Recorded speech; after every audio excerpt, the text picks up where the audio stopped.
Back to live show. Andhra Pradesh రాజకీయాల్లో సమీకరణాల్లో కొంత మార్పులు ఏమైనా జరుగుతున్నాయా? దేవినేని నెహ్రూ తెలుగుదేశం పార్టీ గతంలో అదే పార్టీలో ఉండేవారు, మాజీ మంత్రి ఆయన, మళ్ళీ తెలుగుదేశం పార్టీ కండువా కప్పుకున్నారని ఆయన కొడుకు అవినాష్ తో కలిసి సందర్భంగా కొన్ని కీలక వ్యాఖ్యలు చేశారు ముఖ్యమంత్రి. ముఖ్యంగా ప్రతిపక్షాలు, నిన్న ప్రధాన ప్రతిపక్షం వైసీపీ, కాంగ్రెస్ లను టార్గెట్ చేస్తూ.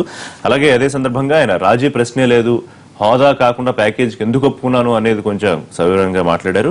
అయితే నెహ్రూ చైర్కి సంబంధించి పార్టీలోనే కొంతమంది కెనుక వహించారు. ముఖ్యంగా అక్కడ అదే ప్రాంతానికి చెందిన ఎమ్మెల్యేలు గైర్హాజరవడానికి కారణం ఏంటి? నిజంగా రాజకీయ సమీకరణలు ఏమన్నా మారబోతున్నాయా? పార్టీలో ఏమన్నా ఇబ్బందులు ఉంటాయి? అంశానికి సంబంధించి మాట్లాడదాం. మనతో ఇవాళ జాయిన్ అవుతున్నారు కరుమూరు నాగేశ్వరరావు గారు, మాజీ ఎమ్మెల్యే, వైఎస్ఆర్సీపీ ముఖ్య నాయకులు; ముళ్లపూడి రేణుక్ గారు, ఏపీ టీడీపీ ముఖ్య అధికార ప్రతినిధి; గిడుగు రుద్రరాజు గారు, ఎమ్మెల్సీ, ఏపీసీసీ సీనియర్ నాయకులు; ఆకు సత్యనారాయణ గారు లైవ్ లో అందుబాటులోకి వస్తున్నారు, రాజమండ్రి ఎమ్మెల్యే, వారు బీజేపీ ముఖ్య నేత. నమస్తే సత్యనారాయణ గారు.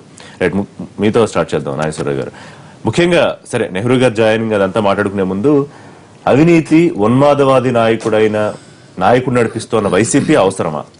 ఇది ప్రధానంగా ఆయన సంధించిన ప్రశ్న. సరే, కాంగ్రెస్ కూడా అవసరమా అని అడిగారు. ఎందుకంటే మీరు రాజధాని భూములకు అడ్డుపడతారు, రైతులతో కేసులు వేయించడం, పట్టిసీమప్పుడు మీరు అడ్డుపడతారు, ఇప్పుడు పోలవరాన్ని కూడా వదలట్లేదు. ఎందుకు అసలు మీలాంటి పార్టీలు ఉండాలని అడిగారు ముఖ్యమంత్రి గారు.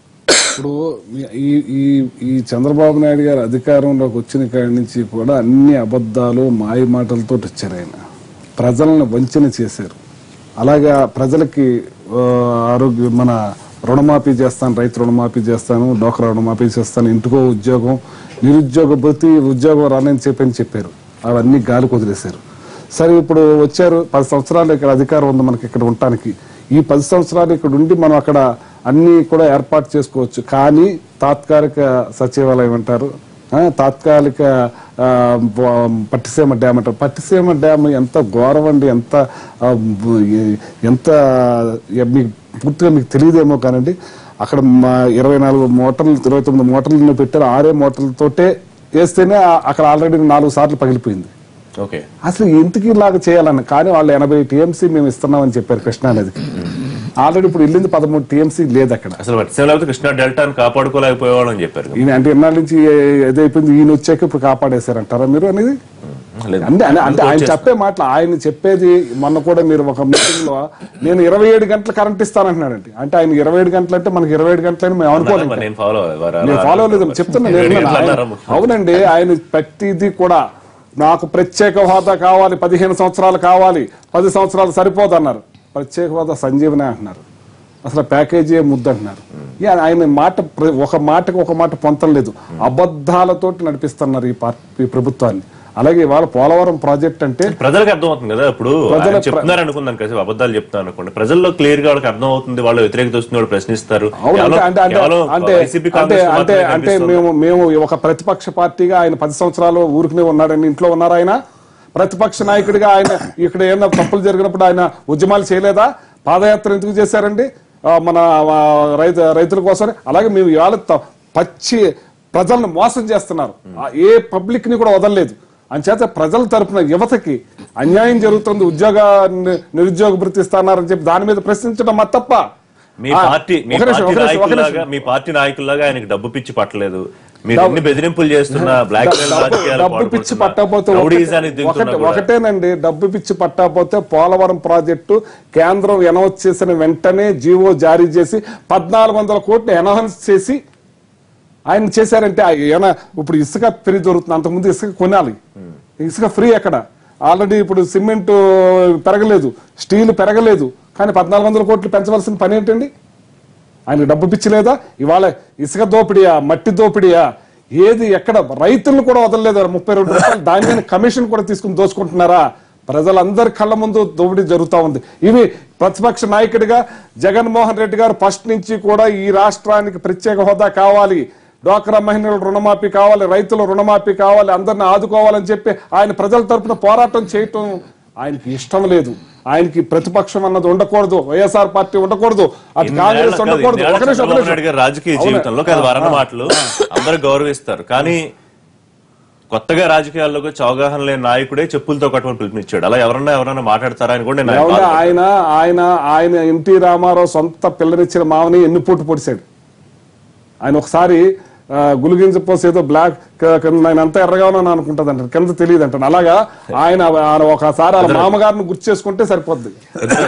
అంటే వైసీపీతో పాటు కాంగ్రెస్ ని కూడా వదలలేదు, ప్రతిపక్షంగా ఉన్న కాంగ్రెస్ ని. కదే ఇంటెన్సిటీలో లెవెల్స్ తేడా ఉండొచ్చు కదా, అసలు మీ పార్టీలు రెండు అవసరమా అని అడిగారు ఆయన. అంటే బేసికల్ గా ప్రజాస్వామ్యంలో ఒక పార్టీ నడిపిస్తున్నటువంటి జాతీయ అధ్యక్షుడు, ముఖ్యమంత్రి ఆ విధంగా మాట్లాడకూడదు. ప్రజాస్వామ్యంలో రాజకీయాల్లో 4 పార్టీలు ఉంటేనే ప్రజాస్వామ్యం పటిష్టవంతంగా ఉంటుంది. అపోజిషన్ అనేటువంటిది important. That is the beauty of this democracy. డెమోక్రసీలో ప్రతిపక్షాలు ఉండాలి, పాలక పక్షం ఉండాలి.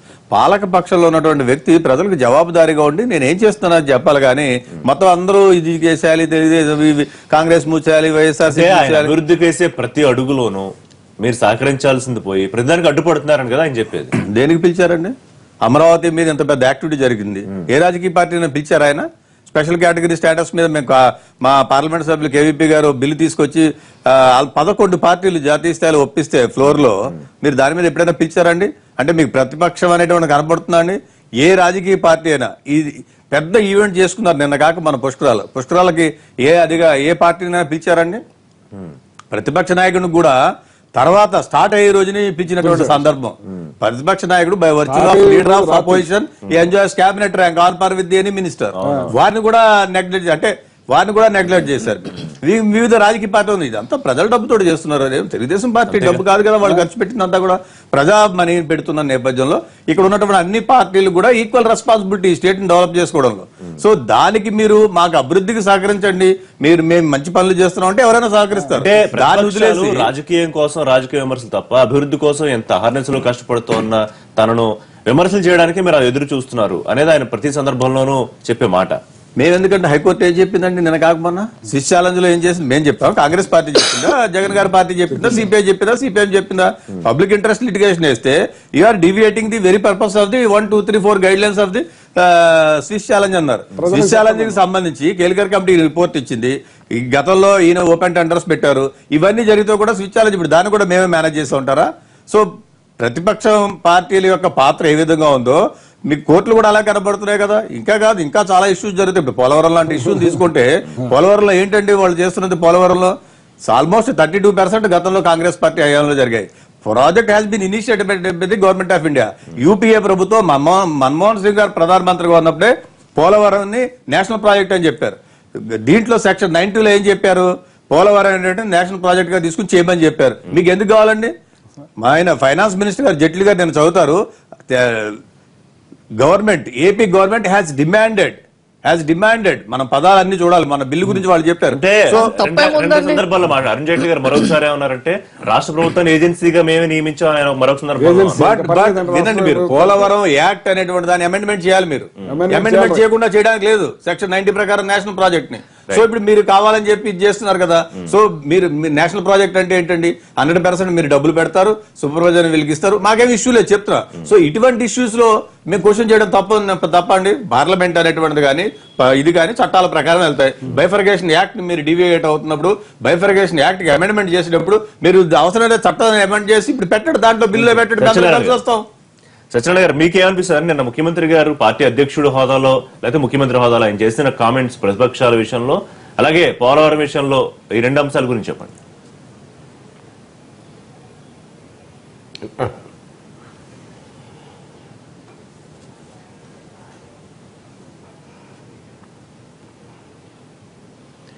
ఏదైతే ప్రజాస్వామ్య వ్యవస్థలో పాలకపక్షం ప్రతిపక్షం అనేది true democratic letter and spirit ఉండవలసిన అవసరం ఉంది తప్పకుండా. కానీ ప్రతిపక్షం అంటే కేవలం విమర్శే, లేకపోతే అల్లరే. మన అసెంబ్లీలో చూసాం మేము, ఒక చట్టసభల్లో అర్థవంతమైన చర్చలు జరగకుండా ప్రజలకి పూర్తి స్థాయిలో ఏం జరుగుతుంది, ఏ విధంగా జరిగితే మంచిది అనే ఇన్ఫర్మేషన్ పాస్ ఆన్ చేసే దాంట్లో ఇవాళ మన రాష్ట్రంలో ప్రతిపక్షం పూర్తిగా వైఫల్యం చెందిందని చెప్పడానికి నాకేం అనుమానం లేదు. ఎందుకు చెప్తున్నానంటే, ఓకే ఏదన్నా ఒక ఇష్యూ మీద చర్చ జరగాలి, ఏ విధంగా దాన్ని డిబేట్ చేయాలి కానీ బల్లలెక్కి లేకపోతే స్పీకర్ని ఏదో చేసేసి ఇవన్నీ చేసినంత మాత్రాన ప్రజల తరపున పోరాడినట్టయితే మాత్రం కాదు. రెండవది పోలవరం విషయం వచ్చేటప్పటికి ఏదైతే జాతీయ హోదా ప్రాజెక్టు కింద ఇది డిక్లేర్ చేయబడిందో చట్టంలో సెక్షన్ 90లో కూడా దాంట్లో 2 కాంపోనెంట్స్ ఉంటాయండి. ఒకటి ల్యాండ్ ఎక్విజిషన్, R&R ప్యాకేజెస్ కానివ్వండి, లేకపోతే మెయిన్ ఇది కూడా 32% ఎగ్జిక్యూట్ చేసామన్నారు. అసలు మెయిన్ డ్యామ్ ఏరియాలో గత కాంగ్రెస్ ప్రభుత్వం చేసింది ఏంటి? ఏమీ చేయలే. మేము వెళ్ళి చూసినప్పటికీ ఈ ప్రభుత్వం పరిపాలనలోకి వచ్చిన తర్వాత కూడా చూసినప్పుడు 2% వరకు కూడా అవ్వాల. ఏదో కాలువలు తవ్వారు, నో డౌట్, కాదంటలా. మెయిన్ డ్యామ్ ఇష్యూలో పూర్తిగా కాంగ్రెస్ నెగ్లెక్ట్ చేసిన మాట వాస్తవమే కాదా? రెండవది, ఇవాళ జాతీయ ప్రాజెక్ట్ కింద డిక్లేర్ చేసిన తర్వాత కేంద్రం 100% నిధులు ఇస్తూ పోలవరం ప్రాజెక్ట్ అథారిటీ అనేది నియమింపబడింది. ఏదైనా సరే ఇప్పుడు నాబార్డ్ నుంచి వచ్చే నిధులు కానివ్వండి, దాని నుంచి వచ్చే ఇవన్నీ కూడా పోలవరం ప్రాజెక్ట్ అనేది ఒక చట్టబద్ధమైన బాడీ ఉంది. ఎవరు చేస్తున్నారు, ఏ విధంగా చేస్తున్నారు, గత ప్రభుత్వంలో ఏ విధంగా కాంట్రాక్ట్స్ అవార్డు చేశారు, ఇవన్నిటిని కూడా కూలంకుషంగా చర్చిస్తే లీగల్ హర్డిల్స్ లోకి వెళ్లకుండా ఇదైతే పోలవరం అనేది జీవన్ ర్యాక్ అని ఇవాళ భారతీయ జనతా పార్టీ కానీ ఇతర పార్టీలు కూడా అన్ని కూడా నమ్ముతా ఉన్నాము. ఈ ఆంధ్ర రాష్ట్రానికి ముఖ్యమైన ప్రాజెక్ట్ కింద ముందుకు సాగే విధంగా చూడడంలోనే కేంద్రం ముందుగా దృష్టి సాధించింది. ఏదైతే 90-10 అన్నది, 70-30 అన్నది, ఇవన్నిటిని కూడా ఈ అనుమానాలు అన్నింటినీ కూడా తావు లేకుండా 100% ఏదైతే ఇరిగేషన్ ప్రాజెక్ట్ ఉందో ఇవాళ చేయడానికి మొన్న జైట్లీ గారు కానివ్వండి, what ever the special assistance exercise జరిగిన మాట వాస్తవమే కాదా? ఇవాళ వీరందరూ అంటా ఉన్నారు ఇవాళ చంద్రబాబు నాయుడు గారు అవినీతి అదే. మీరు ఒక వాచ్ డాగ్ గా ఉండండి. ఇవాళ తప్పకుండా అక్కడైనా ఏదైనా అవకతవకలు చెప్తే మీకు ఆ అధికారం కానీ ఆ హక్కు కానీ ఎప్పుడు ఉంటాయి, దాంట్లో తప్పులేదు కదా. కాకుండా అసలు వీళ్ళకి వద్దు, ఎవరో కట్టాలి, మేము చెప్పిన వాళ్ళకే కట్టాలి అనే మాట మాత్రం ఎంతవరకు సభ వాళ్ళ విజ్ఞతకే వదిలేస్తున్నారు. ఇప్పుడు రాష్ట్ర విభజన జరిగిన తర్వాత ఆ రాష్ట్రంలో ఉన్నటువంటి ఒక ప్రత్యేకమైనటువంటి పరిస్థితి, ఒక చారిత్రాత్మకమైనటువంటి నేపథ్యంలో తప్పకుండా ఆ రాష్ట్రానికి ఒక విజను, అనుభవము, చిత్తశుద్ధి, ఒక దీర్ఘకాల ఒక ప్రణాళిక ఉన్నటువంటి లీడర్ కావాలనేటువంటి ఉద్దేశంతో ప్రజలు చంద్రబాబు నాయుడు గారికి అవకాశం ఇచ్చారు. ఇవాళ ముఖ్యమంత్రిగా పగ్గాలు చేపట్టిన నాటి నుంచి కూడా ఈ 24 నెలలుగా అనేక కార్యక్రమాలు చేశారు. మనం చూసాం, ఒక రాజధాని లేదు, ఒక పెద్ద నగరం లేదు, ఇన్కమ్ వచ్చే ఒక పెద్ద పరిశ్రమ లేదు, మనకి ఎంతో రెవెన్యూ డెఫిసిట్ ఉంది. అటువంటి పరిస్థితి నుంచి ఈ రోజు ఏ స్థాయికి వెళ్ళింది అంటే, ఆర్బీఐ నిన్న ఒక ప్రకటన చేసింది. ఆర్బీఐ ఈవేళ భారతదేశంలో పెట్టుబడులు పెట్టిన దాని మీద ఒక రిపోర్ట్ ఇస్తే మొట్టమొదటి స్థానంలో ఏపీ ఉంది. అంటే ఏమీ లేనటువంటి స్టేట్ అంతా అయిపోయింది అనుకున్నటువంటి రాష్ట్రంలో ఈవేళ మొత్తం అంతా కూడా దేశ విదేశాల్లో ఉన్నటువంటి పెట్టుబడిదారులు కూడా ఈ ఆంధ్రప్రదేశ్ వైపు చూసే విధంగా ఆయన యొక్క పనితీరు ఉందంటానికి నిన్న వచ్చినటువంటి రిపోర్టు. ఈవెన్ గుజరాత్, మహారాష్ట్ర, తమిళనాడు ఇలాంటి రాష్ట్రాలు ఏవైతే ఇండస్ట్రియల్ గా ఇన్వెస్ట్మెంట్స్ లో ఎప్పుడు కూడా అగ్రభాగానే ఉండేటువంటి ఆ రాష్ట్రాలు కూడా 9%, 11%, 14% మాత్రమే పెట్టుబడులను ఆకర్షించినటువంటి విషయాన్ని మనం ఈ సందర్భంగా మనం గమనించాల్సినటువంటి అవసరం. అదే విధంగా ఇవాళ చూస్తే ఒక రాజధాని నిర్మాణం ఈ భారతదేశ చరిత్రలోనే ఎక్కడా కూడా, అంటే ఒక 100 ఎకరాలు 200 ఎకరాలు కూడా ఎక్వైర్ చేయలేక ఎన్నో ప్రాజెక్టులు పెండింగ్ లో పడిపోయి మరుగున పడిపోయినటువంటి ఈ పరిస్థితుల్లో ఒక 33,000 ఎకరాలని భూ సమీకరణ ద్వారా ఒక వినూత్నమైనటువంటి పద్ధతిలో తీసుకొచ్చి ఈవేళ రాజధాని నిర్మాణానికి పూనుకున్నారు. కానీ ఏం జరుగుతుంది? ఈవేళ ఒక ప్రతిపక్షం ఉండాలి, కానీ ఎటువంటి ప్రతిపక్షం ఉండాలి?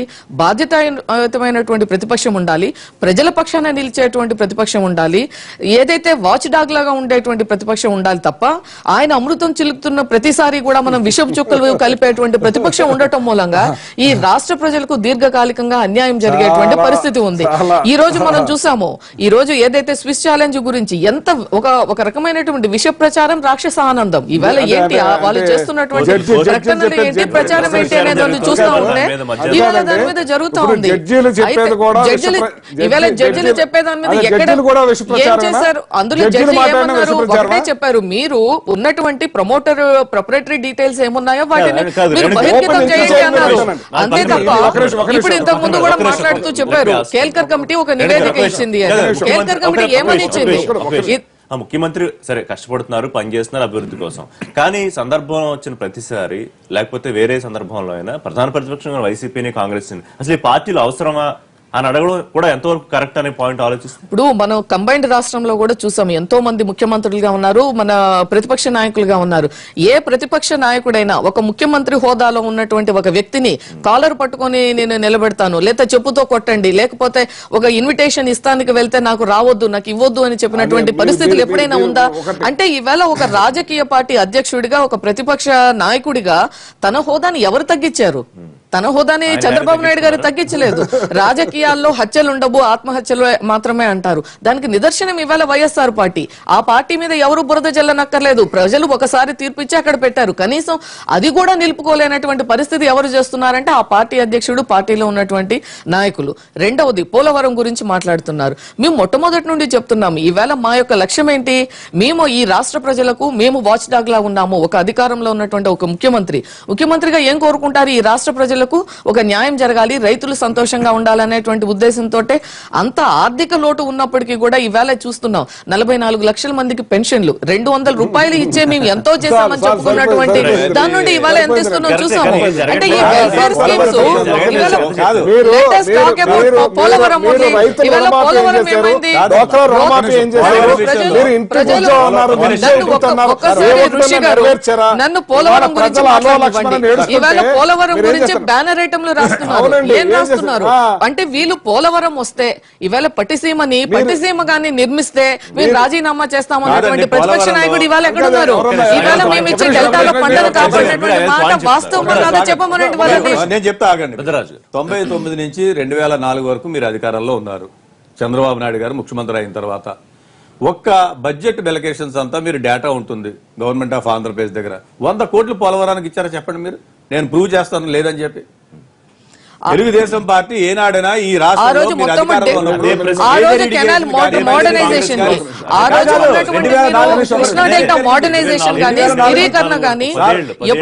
కాదండి 2004 తర్వాత అన్ని క్లియరెన్సెస్ తీసుకొచ్చింది కాంగ్రెస్. ఆ రోజు ఉద్యోగస్తులు జీతాలు ఇవ్వలేని పరిస్థితి.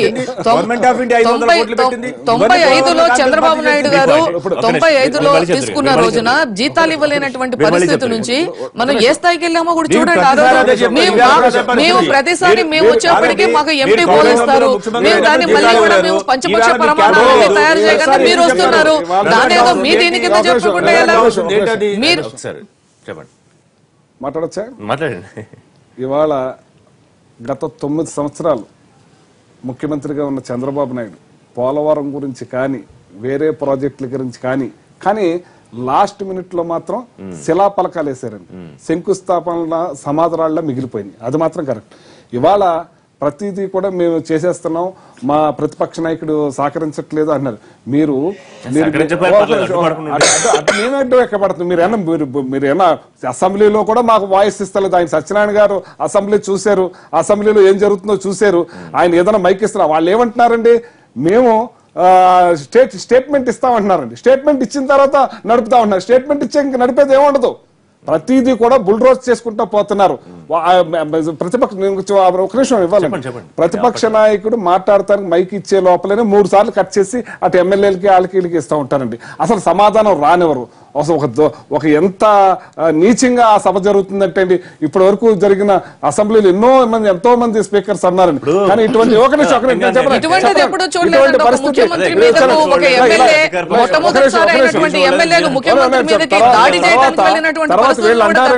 మేము అడ్డుపడుతున్నాం అంటున్నారండి.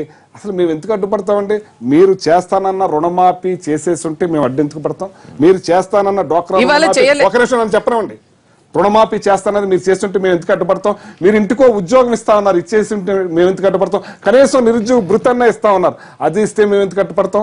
ఇవాళ ప్రత్యేక హోదా 5 సంవత్సరాలు కాదు, 10 సంవత్సరాలు కాదు, 15 సంవత్సరాలు కావాలని గట్టిగా బల్లగుద్ది చెప్పండి. అవన్నీ తెస్తే మాకెందుకండి మేము అడ్డుపడతాం? ఇవన్నీ లేకుండా ఇవన్నీ మీరు చేయకపోకబట్టే కదా ప్రజల తరఫున పోరాటం చేస్తే తప్ప మాది.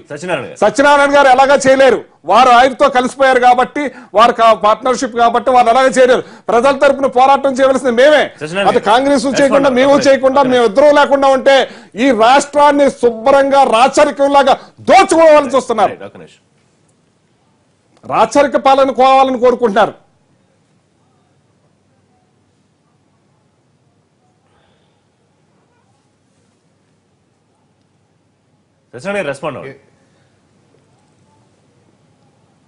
ఇందాక గిడుగు రుద్రరాజు గారు మాట్లాడుతూ పోలవరం గురించి అన్ని అనుమతులు మేము తీసుకొచ్చాము, మేమే చేసామన్నారు. వాస్తవే. వైఎస్ రాజశేఖర రెడ్డి గారు ఉండగా ఏదైతే కాలువల పని మొదలైందో అది కూడా అసంపూర్తిగా మిగిల్చి, ఏదైతే main dam area main day marry అని వదిలేసిన విధంతం కూడా ఒకసారి రుద్రరాజు గారు చూడాలి. రెండోది సార్ బేసికల్ గా ఏ ప్రాజెక్ట్ తీసుకున్నా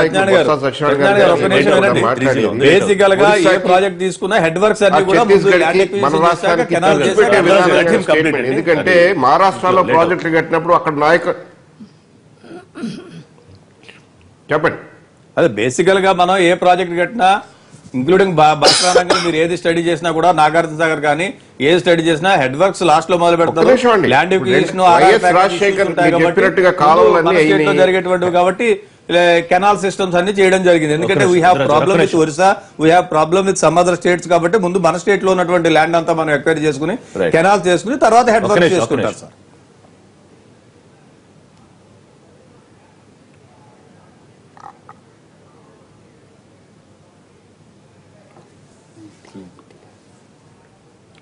రుద్రరాజు గారు మీరు చెప్పిన మాట కొంచెం యాక్సెప్ట్ చేస్తూ ఒక విషయం చెప్తాను, అర్థం చేసుకోండి. ఇక్కడ మీరు వైఎస్ రాజశేఖర రెడ్డి గారు చనిపోయిన తర్వాత పోలవరం ప్రాజెక్టు మీద ఏ విధమైన కంప్లీషన్స్ కోసం ప్రయత్నం చేశారు? రోసయ్య గారు కానివ్వండి, తర్వాత కిరణ్ కుమార్ రెడ్డి గారు కానివ్వండి. ఈ ప్రభుత్వం అధికారంలోకి వచ్చినప్పటికీ ఏ స్థితిలో ఉంది పోలవరం ప్రాజెక్ట్ అన్నది మీ దగ్గర డేటా మీ దగ్గర బాగా ఉంది కాబట్టి ప్రాబ్లమే లేదు. నేను అనేది ఏంటంటే ఇవాళ కొన్ని స్టేట్మెంట్స్ చూస్తా ఉన్నాం కాంగ్రెస్ పార్టీ నాయకులు. ఇవాళ ఏదైతే జాతీయ హోదా వచ్చిన తర్వాత పోలవరం ప్రాజెక్ట్ అనేది ఏకైక దేశంలో ఇవాళ సెంట్రల్ వాటర్ కమిషన్ పూర్తి స్థాయిలో యాక్సెప్ట్ చేసిన ప్రాజెక్ట్ అండి. డిజైన్ కానివ్వండి లేకపోతే ఏరియా కానివ్వండి లేనిపోని వివాదాలు సృష్టించే విధంగా బొత్స సత్యనారాయణ గారు కానీ ఇతర నాయకులు కానీ ఇవాళ అంటే మాత్రం ఈ రాష్ట్రానికి అన్యాయం చేసిన వారు అవుతారు తప్పితే ఏ విధంగా కూడా రాష్ట్రానికి మంచి చేసేటట్టు కాదు. ఎందుకు చెప్తున్నారంటే జల వివాదాలు అనేది మనం ఈ రోజు కూడా చూస్తున్నాం. తమిళనాడు కర్ణాటక ఇష్యూలో కూడా ఇవి ప్రజల భావోద్వేగాలను రెచ్చగొట్టి ఏదో విధంగా మనం రాజకీయంగా పలుకుబడిలో ఉండాలి లేకపోతే రాజకీయంగా లైమ్ లైట్ లో ఉండాలన్న కాన్సెప్ట్ వదిలితే ఇది ఏదైతే జీవన రేఖ కింద మనం భావిస్తా ఉన్నామో ఏ విధమైన ఇవాళ కేంద్ర ప్రభుత్వం రెస్పాన్సిబిలిటీ తీసుకుని 100% నిధులు ఇవ్వడమే కాకుండా దీన్ని ఎక్స్పీడియేట్ చేయడానికి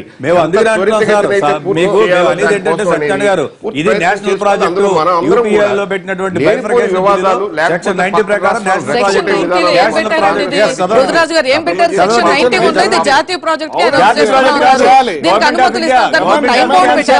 ఏ టైంలో పెట్టారో చెప్పారా?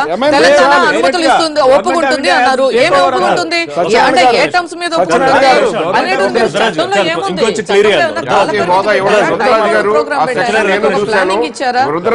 ఏదో చాలా వేగంగా పెట్టేసారు. చట్టంలో యూపీఏ గవర్నమెంట్ పెట్టింది, కాంగ్రెస్ పెట్టింది అంటే అమెండ్మెంట్ అక్కర్లేదు. ఉందా రుద్రరాజు గారు కేంద్ర ఇప్పుడు ల్యాండ్ ఎక్విజిషన్ అయినా చెప్పారు మీరు ఇందాక. R&R ప్యాకేజ్ కి చెప్పండి. ఇప్పుడు సత్యనారాయణ జయరాం రమేష్ గారు చట్టంలో పెట్టేటప్పుడు తెలీదా?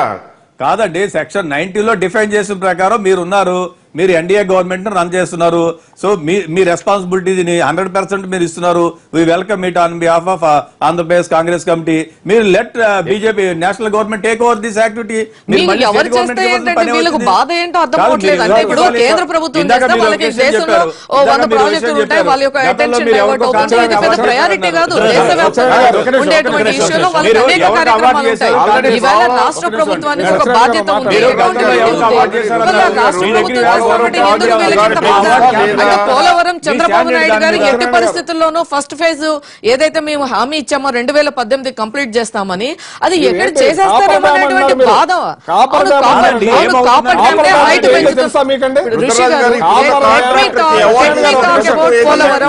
Let me talk about allow me to speak. చిన్న బ్రేక్ తర్వాత మీ దగ్గరికి వస్తా, కంటిన్యూ చేద్దామండి. లైవ్ షోలో చిన్న బ్రేక్ తీసుకుందాం.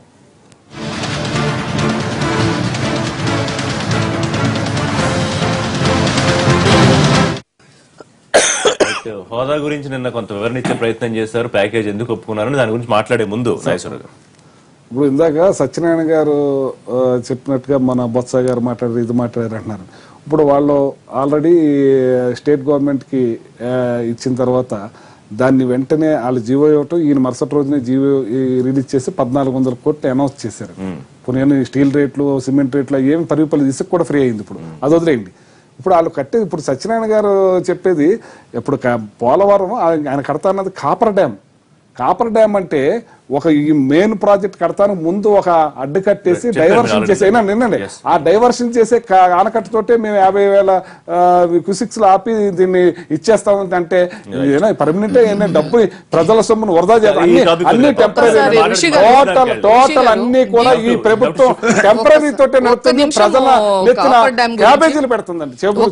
కాపర్ డ్యామ్ గురించి, కాపర్ డ్యామ్ అనేది మెయిన్ డ్యామ్ కన్స్ట్రక్షన్ అప్పుడు ఎప్పుడు డైవర్ట్ చేయడం మూలంగా ఈ ఏరియా డ్రైగా ఉంటుంది, కన్స్ట్రక్షన్ యాక్టివిటీ జరుగుతుంది.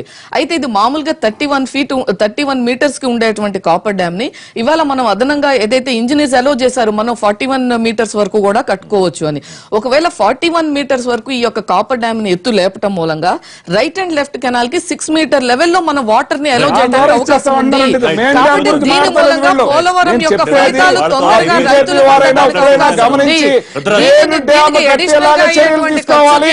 ఇవాళ కాపర్ డ్యామ్ తోటే ప్రజలకు నీళ్ళు ఇచ్చేస్తా ఉన్నారు. రేపు అది కొట్టుకుపోతే ప్రజల పరిస్థితి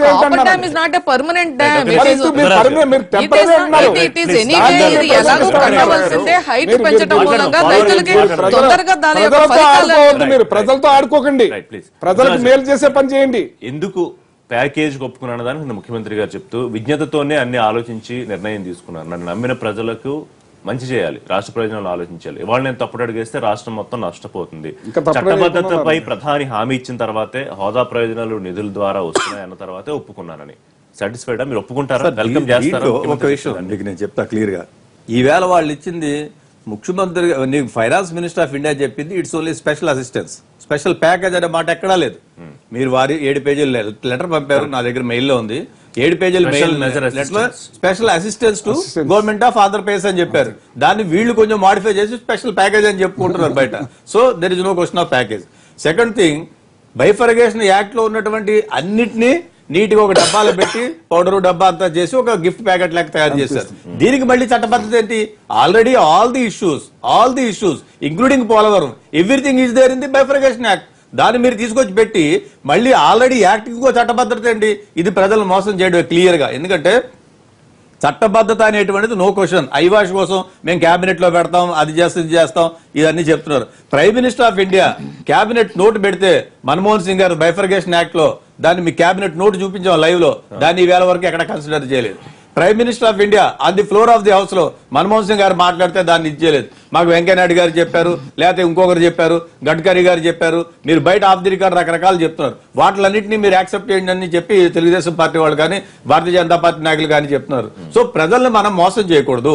ఇవన్నీ కూడా ప్యాకేజీలో పొందుపరిచినటువంటి ఇప్పుడు ఏముందంటే దీంట్లో కంపారిటివ్ స్టేట్మెంట్ రిలీజ్ చేయమని నేను చెప్తున్నా. ఇప్పుడు సత్యనారాయణ గారు ఉన్నారు, Bharatiya Janata party government of India దగ్గర మెన్ అండ్ మెషినరీ ఉంటుంది. Let them come with a white paper. మేము ఇగో ఈ లబ్ధులు ఇచ్చాము 1, 2, 3, 4 ఈ బైఫర్గేషన్ యాక్ట్లు ఉన్నాయి, ఈ రెండింటిని కలిపి మేము ఒక శ్వేతపత్రం ఇస్తాము ప్రజలకు. సత్యనారాయణ గారు మధ్యలో ఇంటరప్ట్ చేయొద్దని ఢిల్లీ ఉంది. సత్యనారాయణ గారు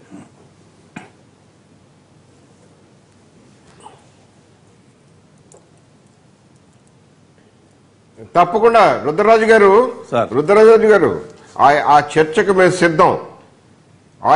మేము సిద్ధం. రెండవది ఏదైతే మీరు చెప్తా ఉన్నారో, ఇవాళ ఏపీ రీఆర్గనైజేషన్ చట్టం ఆ రోజు ఏదైతే కాంగ్రెస్ ప్రభుత్వం వారు చేశారో దాంట్లో విషయాలు చెప్తాను మీకు. 12th and 13th ప్లాన్ లో ఈ 11 ఇన్స్టిట్యూషన్స్ ఇవ్వండి అంటే 10 ఏళ్ల కాల పరిమితి పెట్టి ఇచ్చారు.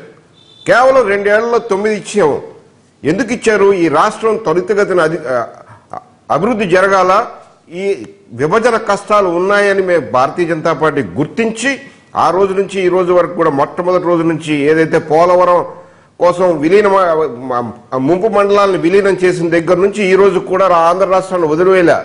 ఎందుకు చెప్తున్నారంటే మీరన్న పోలవరం జాతీయ ప్రాజెక్ట్ కింద ఇచ్చారు. ఇవాళ జాతీయ ప్రాజెక్ట్ అనేది 90-10 70-30 అని కొట్టుకుంటా ఉంటే ఇవాళ 100% కూడా కాదు. ఈ రాష్ట్రానికి ఈ ప్రాజెక్టు పూర్తిగా కాఫర్ డ్యామ్ అవనివ్వండి, రాక్ఫిల్ డ్యామ్ కానివ్వండి, ఆల్ ఇరిగేషన్ పూర్తి స్థాయిలో పూర్తి అవ్వాలా, ఇంక్లూడింగ్ ద కెనాల్ కూడా ఇవాళ పరిస్థితి చూస్తే ఎక్కడ స్ట్రక్చర్స్ పూర్తి అవ్వాలా. ఆ రోజున కేవలం ఒక టెక్నికల్ స్టాటిస్టికల్ డేటా కింద 32% అయిపోయిందని చెప్పడం ఎంతవరకు వాస్తవం రుద్రరాజు గారు?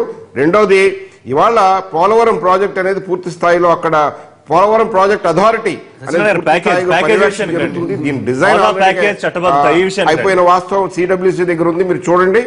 రెండోది మీరు హోదా గురించి మాట్లాడుతూ ఉన్నారు. హోదాను దీనికి ప్రత్యేక 60-40 90-10 అన్నదానికి దానికి చట్టబద్ధత ఇవ్వడానికి మేము అన్ని ప్యాకేజ్ చేసేది ప్రజలను మాయ చేయడం కాదు. ఈ రాష్ట్రానికి ఏ విధంగా అభివృద్ధి చేస్తే, ఏ విధంగా మౌలిక వసతులు కల్పిస్తే ఈ రాష్ట్రంలో ఇండస్ట్రియలైజేషన్ కానీ ఉపాధి కానీ అన్ని జరుగుతాయన్న దాని మీద ఒక కాంప్రమైజ్. మేము ఎందుకంటే ప్రజల మనోభావాలు ఉంటాయి కాదంట్లా, కానీ ఎట్ టైమ్స్ మీరు ఏం చేశారు ఆ రోజున ప్రజల మనోభావాలకు అని చెప్పేసి మీరు అందరూ దాక్కున్నారు.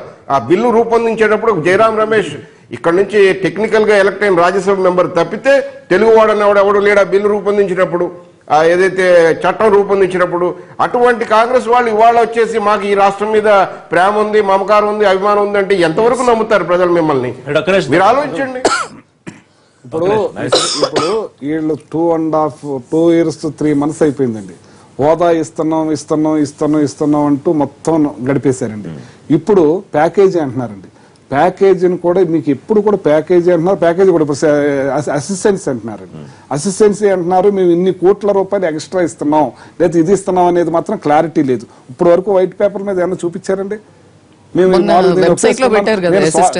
స్వాగతిస్తున్నాం అని అన్నారండి. అసిస్టెన్సీ ఏది కూడా ఈ ప్రజల్ని ఇవాళ ప్రత్యేక హోదా ఇస్తేనే సత్యనారాయణ గారు ప్రత్యేక హోదా ఇస్తేనే ఈ రాష్ట్రం అభివృద్ధి చెందేది ఖచ్చితంగా. ఇదే చంద్రబాబు నాయుడు గారు 10 సంవత్సరాలు కాదు నాకు 15 సంవత్సరాలు కావాలని చెప్పారు. ఆయనే మాట మీద మీరంతా అనవసర రాద్ధాంతం చేస్తున్నారు. ఆయన ఓటుకు నోటికి ఇదే మొత్తం ఈ ప్రత్యేక హోదాని అక్కడ అమ్మేసి తాకట్టు పెట్టారండి.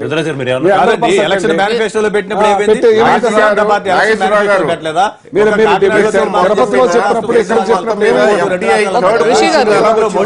టైం అయిపోతుంది. మళ్ళీ బిఫోర్ దే కంక్లూడ్ బికాజ్ నాకు టైం ఇవ్వండి. వాళ్ళు చేసేటువంటి అలిగేషన్స్ రూలింగ్ పార్టీలో ఉన్నటువంటి పార్టీగా ఇవాళ మనకి ప్రత్యేక హోదాను వచ్చేటువంటి ప్రధానమైనటువంటి బెనిఫిట్ ఏంటి? సెంట్రల్ స్పాన్సర్డ్ స్కీమ్స్ లో 90-10 వస్తుంది అనేటువంటిది. ఎఫ్డిఐ వచ్చిన మాట వాస్తవం కాదా? ఏదండి రైట్ రైట్ మళ్ళీ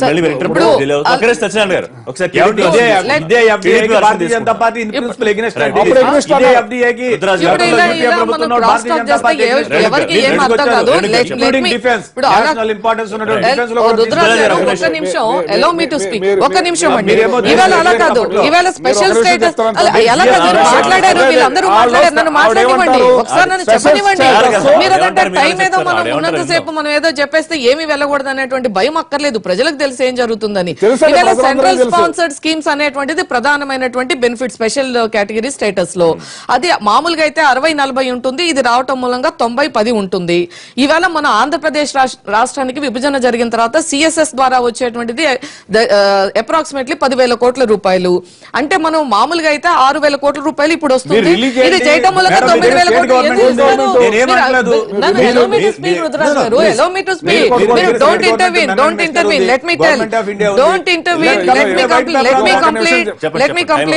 ఈవేళ మనకు వచ్చేటువంటి 3,000 రూపాయలు ఏదైతే డెఫిసిట్ ఉందో దాన్ని ఈఏపీ ద్వారా మేము లిమిట్ లేకుండా దానికి మనం అవుటర్ లిమిట్ లేకుండా మీరు ఎన్నైనా తెచ్చుకోండి ఇస్తామంటున్నారు. ఈవేళ రాష్ట్ర ప్రభుత్వం 42,000 కోట్ల రూపాయలకి డిపిఆర్లు సిద్ధం చేసింది. ఈఏపీ ద్వారా మేము ఎక్స్టర్నల్ ఎయిడ్ మేము తెచ్చుకుంటానికి. దానికి కేంద్ర ప్రభుత్వం లిమిట్ లేకుండా ఇస్తామంటుంది. దాని మూలంగా వచ్చేటువంటి బెనిఫిట్ ఎక్కువగానే ఉంది. రెండవది హోదాకి పరిశ్రమలు పెట్టుబడులకి ఏమీ లేదు అనడానికి నిన్న వచ్చినటువంటి ఆర్బీఐ రిపోర్ట్ హిమాచల్ ప్రదేశ్ లో వీళ్ళు చెప్పేటువంటి హిమాచల్ ప్రదేశ్ లో ఇవాళ పెట్టుబడుల ఆర్బీఐ రిపోర్ట్ ప్రకారం ఎంత వచ్చింది? ఇట్స్ 1.2% వచ్చింది.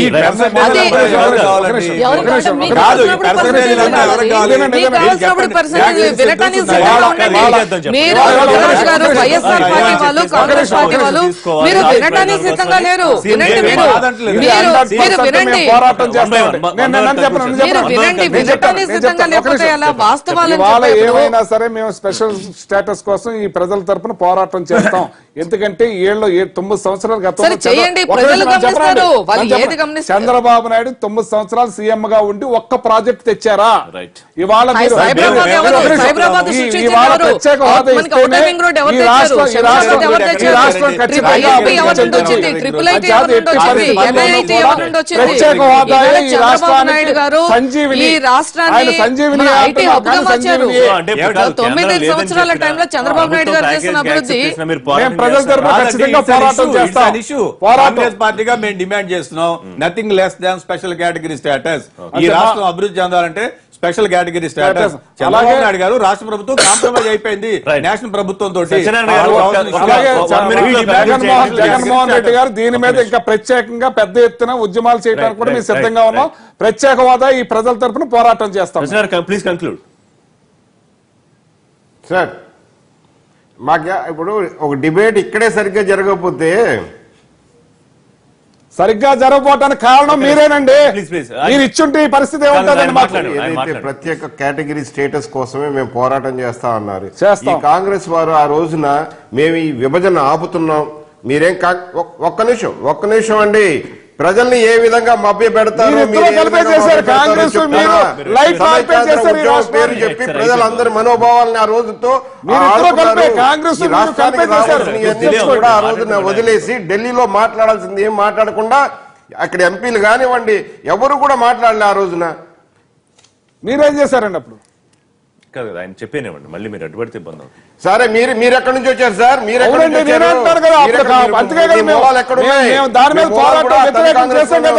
సేమ్ ఉన్న పార్టీ మీద కూడా పోరాటం చేశాం. ఎట్టి పరిస్థితుల్లో ఈ రాష్ట్రం విడకూడదని మీరు వాళ్ళు కలిపి లైట్లు ఆర్పి చేసుకున్నారు. వెంకయ్యనాయుడు గారు కూడా ఆ రాజ్యసభలో అసలు అందరూ మౌనముద్ర పాటిస్తున్న టైంలో మీరు కలవకుండా ఉంటే అవదు కదండి. నేను అనేది రాష్ట్రానికి మంచి జరగాలనే మా కోరిక కూడా. మీరు ఆ రోజు సహకరించకుండా ఉంటే రాష్ట్రం కాదు. గతంలో మీరు ఎమ్మెల్యేగా ఉన్నారు. అవునండి, మేము పోరాటం చేసాం. మేము కాంగ్రెస్ పార్టీ మీద ఇది చేయకూడదని చెప్పి పోరాటం చేసాం. కానీ మీరు ఆ రోజున సహకరించకుండా ఉంటే బీజేపీ ఈరోజు రాష్ట్రం విడేది కాదు. Thank you.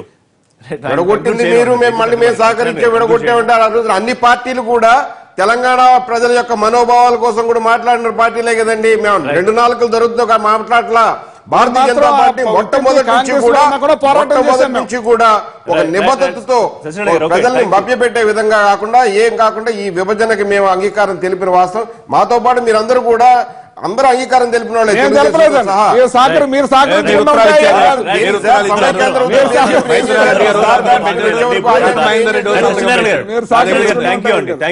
అందుబాటులోకి వచ్చినందుకు. Just before closing here, Renuk గారు, నెహ్రూ చేరికతో పార్టీలో కొంత ఇబ్బంది ఏమైనా వచ్చిందా? ఎందుకు 3 ఎమ్మెల్యేలు గైర్హాజరయ్యారు? 1 minute లో కన్క్లూడ్. ఇబ్బంది ఏమీ లేదు.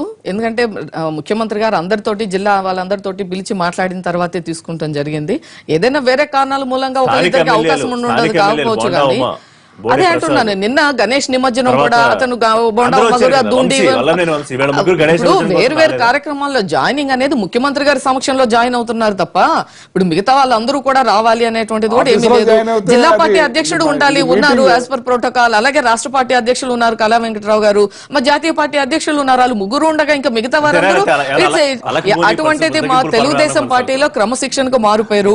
ఇటువంటిది ఎక్కడా కూడా అటువంటి ఇబ్బంది లేదు. తప్పకుండా ఒక్క బోర్డు జిల్లాల టూర్. థ్యాంక్ యూ వరదరాజు గారు, థ్యాంక్ యూ రేణుక్ గారు, థ్యాంక్ యూ నాగేశ్వర గారు. ఇవాళ live show. Thank you Satyanarayana గారు అందుబాటులోకి వచ్చేందుకు. లైవ్ షోలో మళ్ళీ కలుద్దాం. Keep watching.